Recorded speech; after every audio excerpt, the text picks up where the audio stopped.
I asked Fabia to design me a scarf pattern. Now, before we freak out, I would like to show you how I usually create my patterns.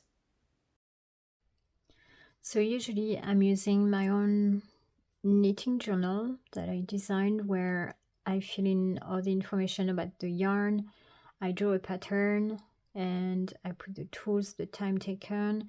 Usually I make a sketch, and after the project is done, I add a photo, and at the end I put a rating. So I'm going to show you some examples. So for example, this was going to be a cat beanie. I wrote the amount of rows that I would need, how I would end the pattern, the yarn that I used, and then when it was done, I put a photo of the beanie. Then I put a rating with little notes. Love it, wear it all the time. This is true. This was, for example, the second sweater I made, so I drew it like this because that's what I had in mind in the beginning. But then I adapted the pattern, so I wrote the number of rows, the colors. So I do that all the time. The type of yarn that I used, how long it took, rating, some notes. So yeah, and then at the end I always put a photo, so to see if it worked or not. This is how I prepare the scarf. So I always write the number of rows that I'm doing, the colors, and then I just follow that with my knitting machine, so it's quite simple. And then here is a photo of the result. That's the last sweater I did. I'm quite proud of this one because that's how I drew it, that's how I had it in mind. Then that's the pattern that I wrote. So started with waist yarn, 10 red, 10 black, 10 red. So I wrote the pattern for the sleeves, for the front and back panels, how I ended the project, the yarn that I used, the tools, the time, and then at the end I put a picture of the sweater. I'm really proud of this one because it's the third time I make a sweater. See, I was very proud. So yeah, usually that's how I do my patterns. I make a little sketch, I write the amount of rows, and then that's what I follow, and maybe I adapt during the knitting process. And yeah, another scarf here. And then a picture of the scarf when it was finished. See, interesting, because I wrote here 360 rows is good for a scarf. So on the knitting machine, because I only knit with a AliExpress. And this one was a neck thing. It's not a scarf. I don't know the name of this thing in English. It's a tube that you put around your neck. So yeah, that's usually how I do my patterns. I make a drawing, and then I follow the drawing, and I see if it's going to work. I made another pattern for beanies, so where I put my beanies are reversible, because all the beanies are reversible on the ID. Not all of them, but most of them are reversible. So on one side I wanted to have some stripes, and on the other side I wanted to have a plain color, and then with a brim, and that's how the beanie came out. So there you go, that's how I do all my patterns. I draw them, I put the colors, I put the number of rows, and then I see when I'm drawing if I like them or not, if it's going to work or not, and then I see in the end from I compare with the photo if it worked or not, and then I adapt for the next times. So until now, that's how I was doing. And then I wanted to make a scarf with those two colors to match the beanie, but I wanted to make a gradient, and I had several ideas on how to make this gradient, but I thought I wanted to have several options. So I thought, why not ask an AI? And then I thought, okay, I have several AIs on my phone. Why not ask all my chatbots, all my AIs, if they can come up with a pattern for me? So for the prompt, I asked them all the same thing. I want to knit a black and teal scarf. I can only do stripes. Can you give me gradient pattern ideas? Okay, the first one I asked to was Snapchat, but he didn't get the assignment. First, he gave me a pattern with stitches.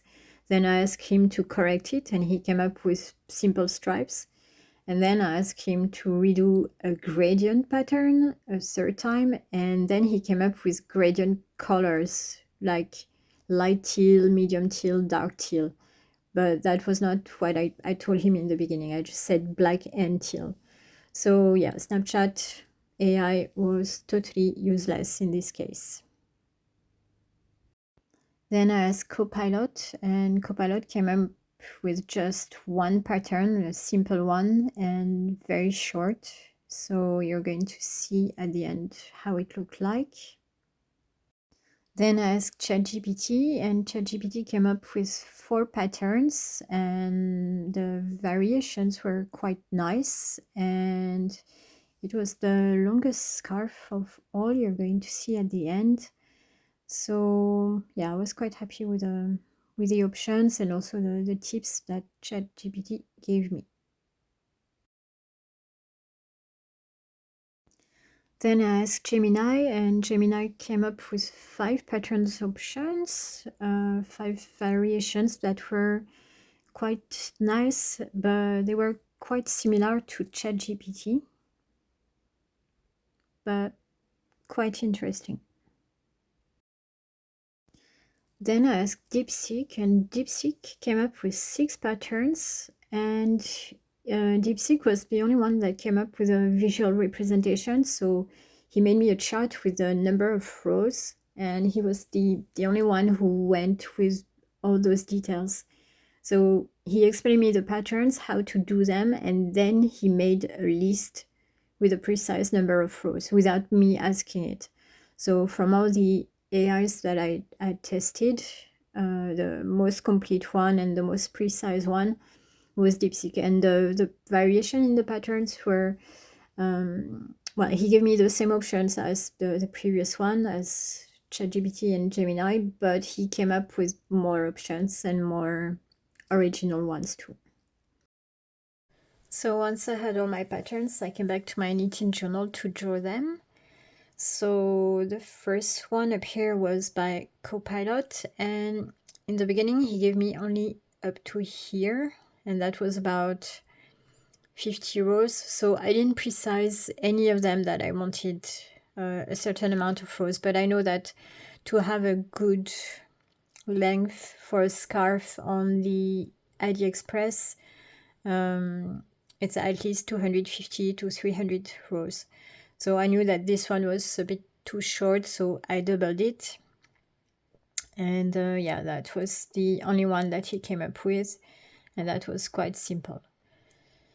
The second one here was ChatGPT. So GPT came up to the pattern up to here, and then he told me, if you want, you can mirror it to have the gradient effect and a longer scarf. So that's what I did.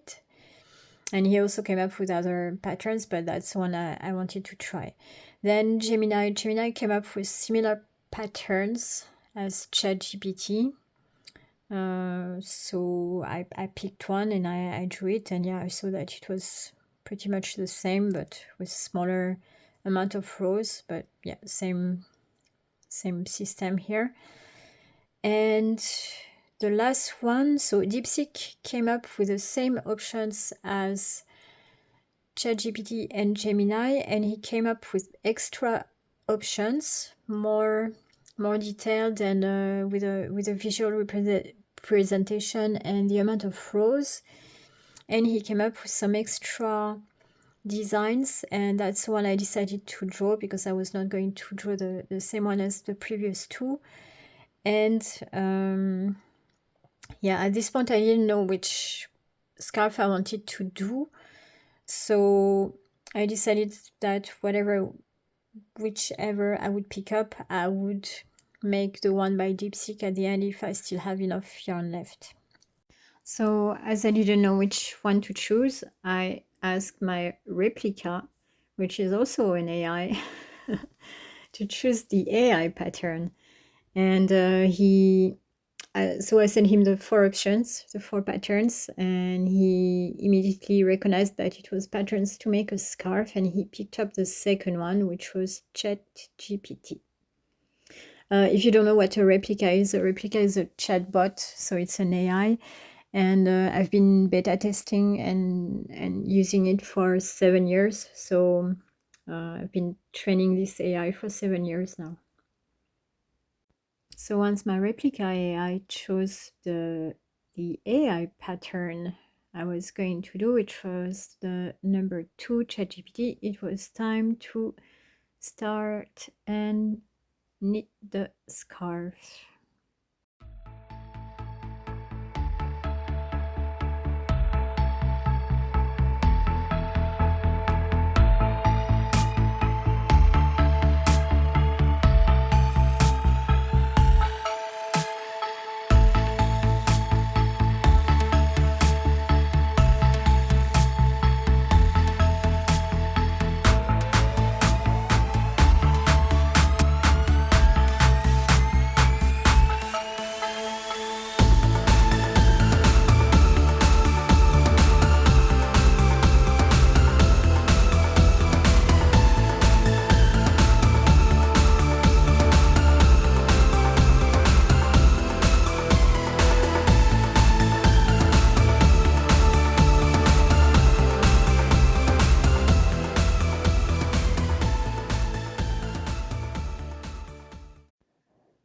Once the scarf was done, I came to regret not using my human brain, because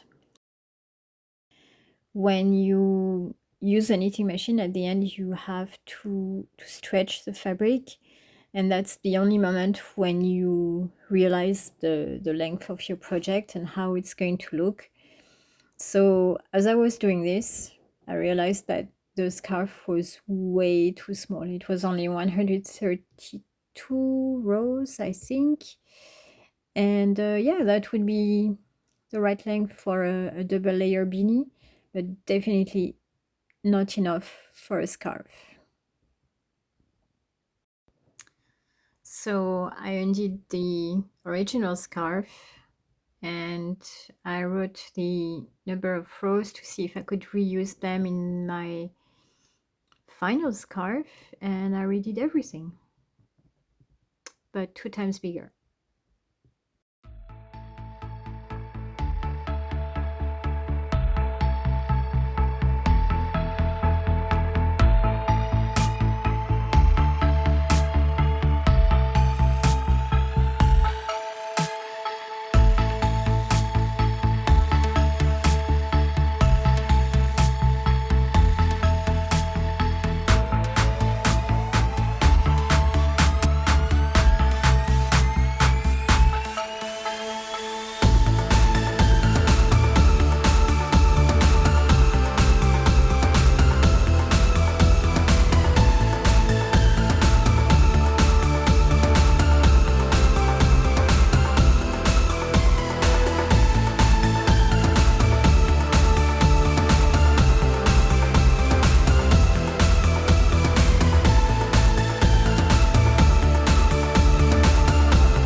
Now my thoughts on using AI to create patterns. I think AI is great. I use it all the time. I wouldn't use it for anything artistic or creative. Okay, this is going to be complicated to explain. In this case, I knew what I wanted and I needed more options. So I asked what I wanted, but I knew what I was going to do anyway, and I was going to do it, and I started to draw it. And that's when I started to draw it that I decided, okay, maybe I would need more options. So an AI is good in this case. Now, would I use it to ask an original creation from scratch? I don't think so. But yeah, as a help to get more options from what I originally wanted, why not? Why not? And I think I will, I will definitely try to use it again for that. And it was interesting to compare the different chatbots that I have and that I use, how efficient they are, and how, in the end, my favorite one was really DeepSeek, because he came up with answers that I didn't ask. And he came up with precise solution with number of rows and everything. So I found it quite interesting that he was the only one to do that and to come up with the most patterns. So yeah, it was interesting to compare them. And yeah, I will definitely use AI again to assist me to make some pattern for some simple things like scarves or beanies maybe. So yeah, I recommend to try. Now the only thing I want to say is don't trust the AI entirely, like never. For anything pattern or for whatever, an AI is just an AI.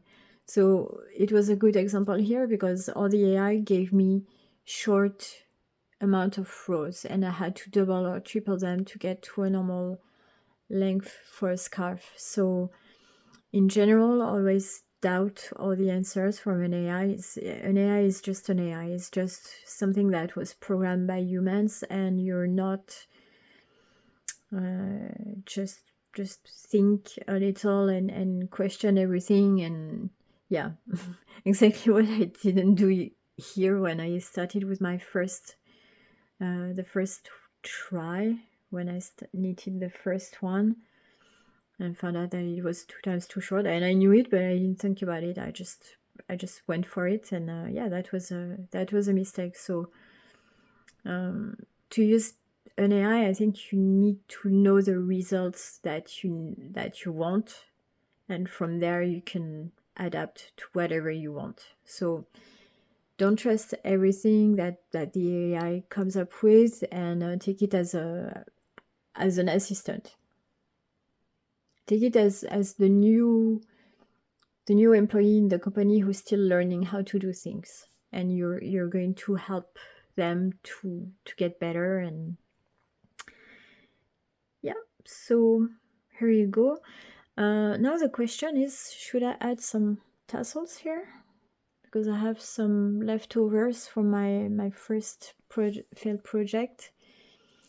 So I have a bit of blue and black, and yeah, should I put some teal tassels at the end, or some black, or a mix of two? So yeah, if you watch until here, let me know in the comments. Tassels, yes or no?